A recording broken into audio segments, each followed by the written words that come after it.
ಇವತ್ತು ಭಾರತ ಸರ್ಕಾರ ಯಾವುದೇ ನಿಲುವನ್ನು ತಗೊಂಡ್ರೆ ನಾವು ಪಕ್ಷಾತೀತವಾಗಿ ನಾವೆಲ್ಲರೂ ಅದನ್ನ ನಾವು ಬೆಂಬಲಿಸ್ತೇವೆ. ಯಾಕಂದ್ರೆ ಇಂಥದ್ರಲ್ಲಿ ಇವತ್ತು ನಮ್ಮ ಭಾರತ ಸರ್ಕಾರ ಹೇಳಿದ್ದಾರೆ, ಇವತ್ತು ನಾವು ನೀರು ಕುಡಿದು ನಿಲ್ಲಿಸ್ತೇವೆ ಮತ್ತು ಇನ್ನಿತರ ಬಾರ್ಡರ್ಗಳನ್ನ ಬಂದ್ ಮಾಡ್ತೇವೆ ಅಂತ ಹೇಳಿದ್ದಾರೆ. ಮುಂದೆ ಬರೋ ದಿನಮಾನಗಳಲ್ಲಿ ಇದಕ್ಕಿಂತ ಕಟ್ಟುನಿಟ್ಟುವಾಗಿ ಅವರು ಕ್ರಮವನ್ನ ಇವತ್ತು ಪಾಕಿಸ್ತಾನ ಇಂಥ ಒಂದು ಉಗ್ರಗಾಮಿಗಳು ಯಾರು हुजूर के वास्ते एक आधा घंटा ठहरे, धूप में क्या नहीं होता, थोड़ा चलो आगे, मेहरबानी कर चलो आगे,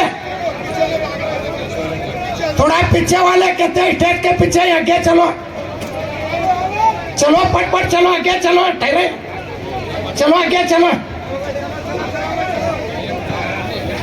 मोहतरम हज़रात, कश्मीर के पहलगाम में दहशतगर्दी का जो हमला हुआ है, हम सब उस हमले की शदीद मजम्मत करते हैं। दहशतगर्दी, आतंकवाद, टेररिज्म का कोई मजहब नहीं है। Terrorism has no religion.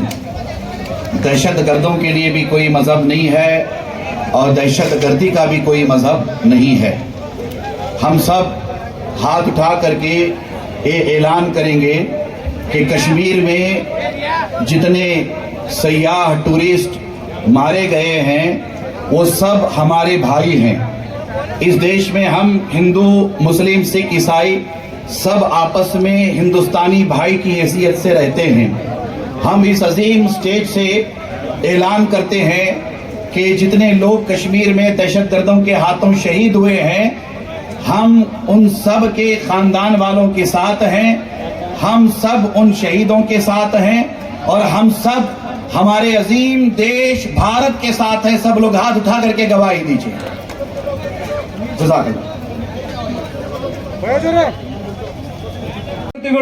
ಹಾಗೂ ಹಿರಿಯರಾದಂತಹ ಸನ್ಮಾನ ಶ್ರೀ ಪ್ರೊಫೆಸರ್ ರಾಜು ಅಲ್ಗೂರ್ ಸಾಹೇಬರಿಗೂ ಈ ಪ್ರತಿಭಟನೆ ಕಾರ್ಯಕ್ರಮದಲ್ಲಿ ಹಾರ್ದಿಕವಾಗಿ ಸ್ವಾಗತವನ್ನು ಕೋರ್ತೇನೆ.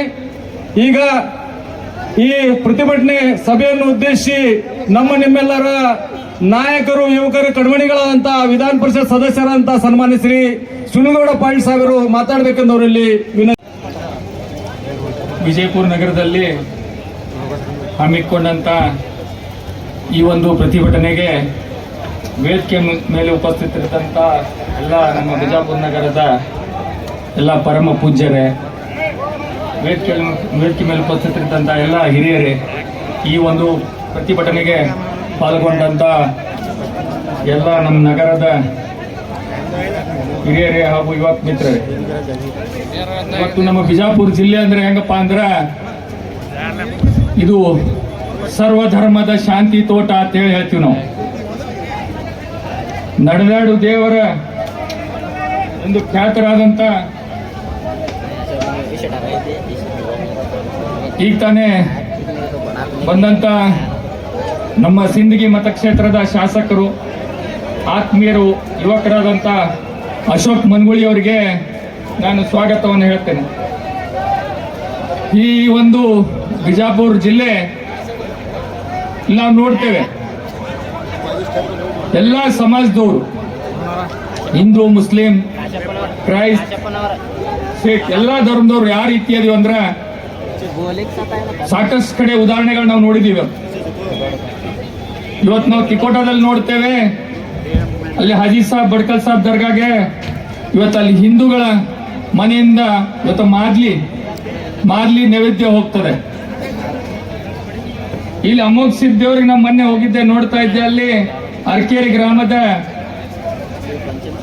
ಮುಸ್ಲಿಂ ಸಮಾಜದವ್ರು, ಅಲ್ಲಿ ಪೀರ್ ಪಟೇಲ್ ಅಂತ ಹೇಳಿ ಆ ಗ್ರಾಮದವ್ರು, ಅವರೆಲ್ಲ ಅವ್ರ ಮನೆತನದವರು, ಮೊದಲಿಂದ ಅವ್ರ ತಂದೆಯವರು, ಅವ್ರ ಅಜ್ಜರಿಂದ ಕೂಡ ಅಮೋಘ ಸಿದ್ಧ ದೇವರಿಗೆ ನಡ್ಕೊಂತಾರೆ.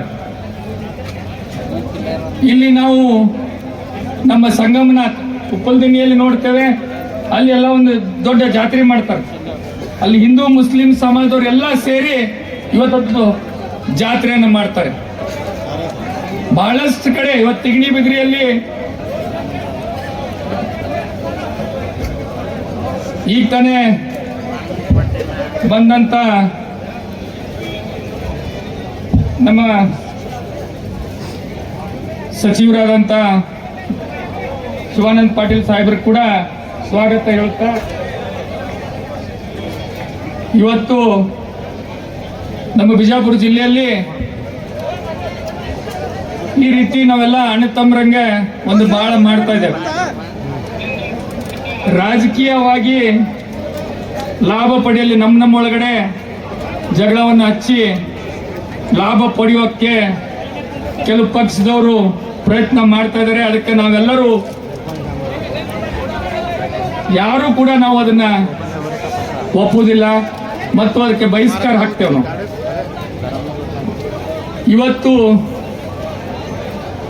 ಇನ್ನೊಂದು ಮಾತನ್ನು ಹೇಳ್ತೀವಿ ನಾವು, ಸಬ್ಕಾ ಮಾಲೀಕ್ ಏಕ್ ಹೈ ಅಂತ.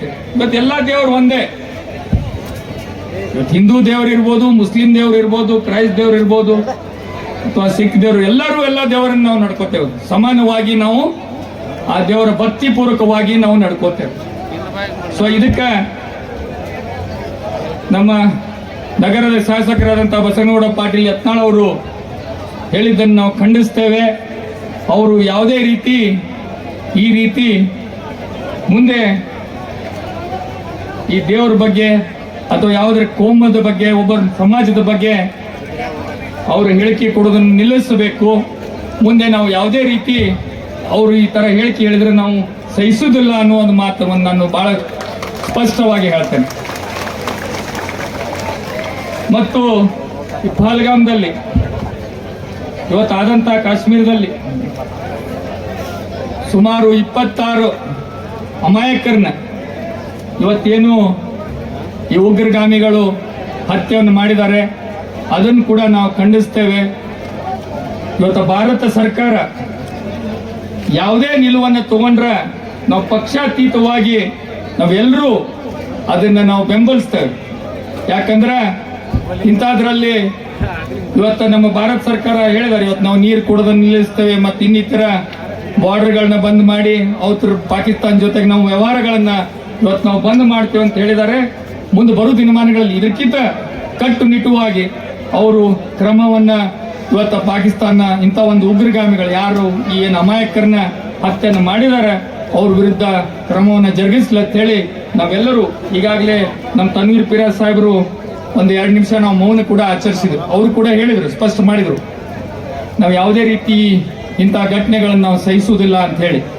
ಅಲ್ಲಿ ಅವತ್ತು ನಾವು ನೋಡಿದ್ದೀವಿ, ಇವತ್ತು ಒಬ್ಬ ಮುಸ್ಲಿಂ ಯುವಕ ಒಬ್ಬ ಮಗುವನ್ನ ಈ ಒಂದು ತನ್ನ ಹೆಗಲ ಮೇಲೆ ಹೊತ್ಕೊಂಡು ಸುಮಾರು ಎಷ್ಟೋ ಕಿಲೋಮೀಟರ್ ನಡ್ಕೊಂಡು ಬಂದು ಅವನ ಜೀವವನ್ನು ರಕ್ಷಣೆ ಮಾಡಿದ್ದಾನೆ. ಅದಷ್ಟೇ ಅಲ್ಲ, ಇನ್ನೊಬ್ಬರು ಇವತ್ತು ಒಂದು ಅವ್ರೇನು ಫೈರಿಂಗ್ ಮಾಡೋ ಹೊತ್ತಿನಲ್ಲಿ ಹೋಗಿ ಇನ್ನೊಬ್ಬ ಮುಸ್ಲಿಂ ಯುವಕ ಆ ಗನ್ನನ್ನು ಕಸ್ಕೊಳ್ಳಕ್ಕೆ ಪ್ರಯತ್ನ ಮಾಡಿ ಅವನು ಕೂಡ ಇವತ್ತು ತನ್ನ ಜೀವವನ್ನು, ತನ್ನ ಪ್ರಾಣವನ್ನು ಕಳ್ಕೊಂಡಿದ್ದಾನೆ, ಸೈಯದ್ ಹುಸೇನ್.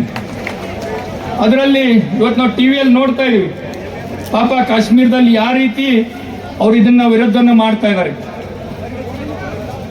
ಯಾವ ರೀತಿ ಖಂಡನೆಯನ್ನು ಮಾಡ್ತಾ ಇದ್ದಾರೆ ಅಂತೇಳಿ. ಇದೊಂದು ಅತಿ ಹೀನಾಯವಾದ ಕೃತ್ಯ.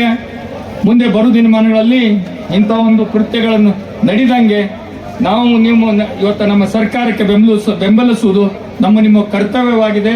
ಇನ್ನೂ ಮಾತಾಡೋರು ಬಹಳ ಜನ ಇದ್ದಾರೆ.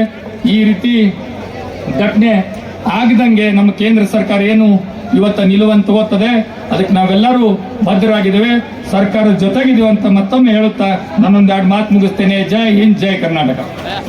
तमाम जिम्मेदारान भी 1 मिनट के लिए खड़े हो जाए. ಜಮ್ಮು ಕಾಶ್ಮೀರದ ಪಹಲ್ಗಾಮ್ನಲ್ಲಿ ನಡೆದಂತಹ ಉಗ್ರರ ಹೇಯ ಕೃತ್ಯವನ್ನು ಬಲವಾಗಿ ಖಂಡಿಸುತ್ತಾ ಮೃತಪಟ್ಟಂತಹ 26 ಅಮಾಯಕ ಭಾರತೀಯರಿಗಾಗಿ ತಾವೆಲ್ಲರೂ ಶಾಂತಿ ರೀತಿಯಿಂದ 2 ನಿಮಿಷ ಮೌನಾಚರಣೆ ಮಾಡುವ ಮುಖಾಂತರ ಅವರಿಗೆ ಭಾವಪೂರ್ಣ ಶ್ರದ್ಧಾಂಜಲಿಯನ್ನು ಸಲ್ಲಿಸೋಣ ಅಂತೇಳಿ ತಮ್ಮೆಲ್ಲರಲ್ಲಿ ಹಾಗೂ ವೇದಿಕೆ ಮೇಲೆ ಉಪಸ್ಥಿತಿರುವಂತಹ ಎಲ್ಲ ಗಣ್ಯಮಾನ್ಯರಲ್ಲಿ ವಿನಂತಿಸುತ್ತಾ, ಸಾವಧಾನ್.